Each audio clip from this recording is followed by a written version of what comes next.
Now, before we continue with the training and inference process for this sort of an architecture with autoregressive modeling, there are a couple of model nuances that are worth describing here. One of them is what is called as the skip connection layer normalization. So we'll return to how to train an autoregressive model with this in a while. Now, skip connections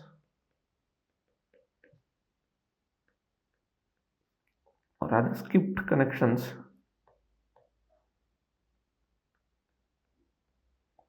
and normalization layers.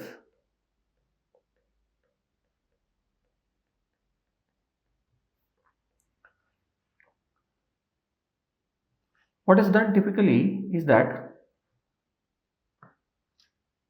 between the input layer and the attention layer, skip connections are used and normalization processes are used. So what is the idea of skip connection?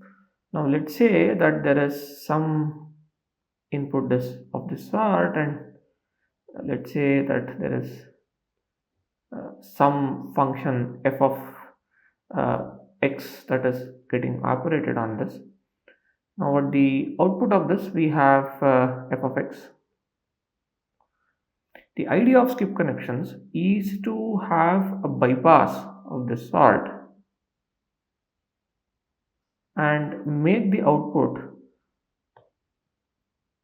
a sum of the output of whatever block that is being used for processing and the original input as well. This is also referred to as the residual connection that forms the basis to architectures such as ResNet and so on. Now here my y will be equal to x plus f of x. Okay, so this is called the skip connection. So this entire process is what is called as the skip or residual connection.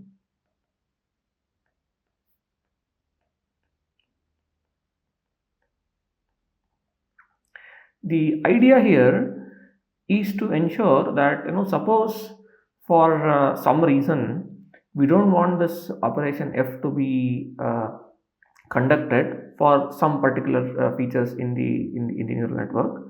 So in that case, what do we want is that we want to ensure that the neural network or the architecture has an explicit ability to carry out an identity operation, right? So if you look at it, the output of this entire block is identity plus the operation that this block is supposed to be doing. Now, for some reason, if we just want to copy the input at the output and do not want this block to affect what happens at the later stage of the neural network, we would have this sort of a skip connection where we are explicitly putting an architectural regularizer on the architecture to ensure that the identity is being explicitly learned here. Okay, that is the idea of skip connection. It's why is that done in practice is that in the architectures such as ResNet, it is shown that increasing the depth of the neural network would not always result in better learning, right?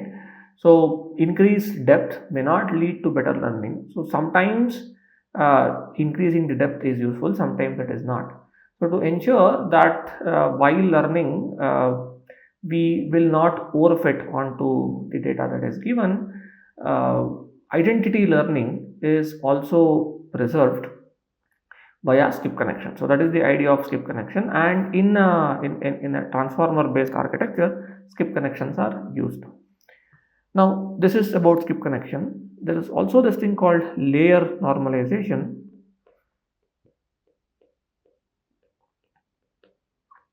It is typically incorporated. The idea here is to normalize the feature vectors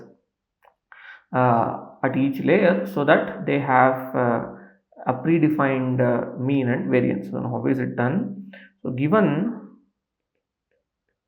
given some vector x, let's say that is in some dm, you define mu as 1 by dm times, this is k equal to 1 to dm xk, let me write it in lowercase, so this is xk, and learn the variance as 1 over dm times sum of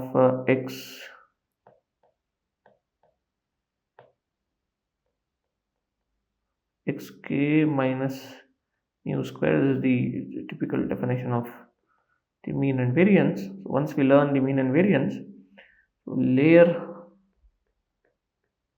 norm that is operated on this vector x is given by some nu times x minus mu divided by sigma squared plus some epsilon plus some beta,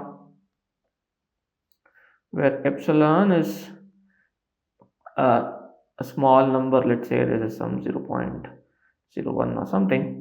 This is to ensure that we don't run into division by zero error, and nu and beta are learnable parameters.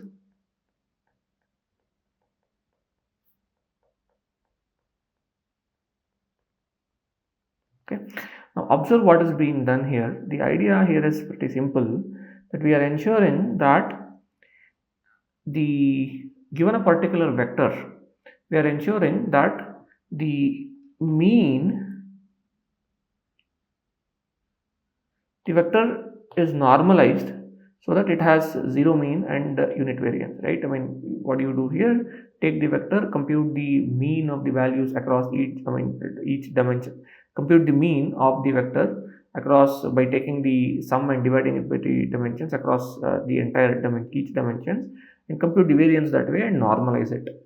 Now, what are these nu and beta doing? While it is a good idea to ensure that the feature vectors are all centered at zero and normalized to ensure that the variance is unity, sometimes this is not a good idea, right? I mean, there are cases where you don't want to do that. Now, how do you ensure that the model would choose to normalize or not normalize? So that is by having these additional parameters that can undo the normalization that has been done. So now it's very easy to show that mathematically the values of nu and beta can be chosen in such a way that the normalization that has been carried within the parenthesis here is undone, right? So the way layer normalization is defined is that you you explicitly force normalization, but you also keep room to undo the normalization operation and make the neural network learn these two parameters, such that if the data and the model chooses to have layer normalization, then beta can be 0 and you can be 1, where normalization is applied. If the neural network chooses not to have the normalization, then you can always learn your nu and beta in such a way that the original x is retained. Okay, so this is the typical layer normalization procedure that is done in the context of a transformer. What is done is that you apply the residual or skip connection plus layer normalization together. So in the sense that if sublayer x represent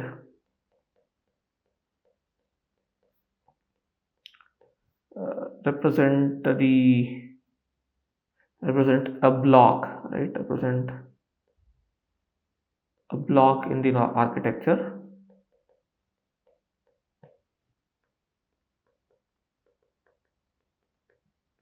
So So this block can be either attention, it can be the attention block or the fully connected layer block. Okay. So what is done is that you make the output to be equal to layer norm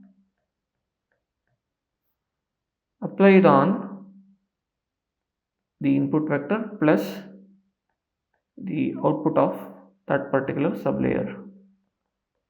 Now what is happening here? This is the skip connection part, this is the residual connection, right? This is the residual connection and this is the layer normalization. Okay.